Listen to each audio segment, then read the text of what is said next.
Match শুরুতেই দেখি একটা 8 লেভেলের পেজের প্লেয়ার, তো মারার জন্য আমি সামনে যাইতেছিলাম, তো রাশ দিয়ে দিলাম ওর উপরে।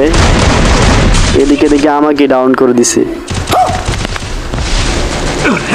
এদিকে আমার টিমমেট আসতেছে আমাকে রিভাইভ দেওয়ার জন্য। रुको जरा सबर करो। তো আমি রিভাইভটা হইয়া তো সামনে যাইতেছিলাম, রিভাইভটা হয়ে আমি সামনে যেতেছিলাম, তখনই যে আমার সামনে থার্ড পার্টি তো ওইটাকেও নক দিয়ে দিলাম। নক দিদি না দিতি তখন আমি সামনে এগিয়ে দিয়েছিলাম, সামনে দিকে আমি সামনে আরেক টেস্ট করিনি, তো অনেক ড্যামেজ দিতেছিলাম। সামনে গিয়ে দেখি ওই টিমমেট আমার কিলটাই চুরি করে নিস। বাট যখন গাইছি আমি সামনে যখন এগিয়ে দিতে চাইলাম তখন ভাবতেছিলাম হয়তো এই দিক দিয়ে এটা এনিমি থাকতে পারে।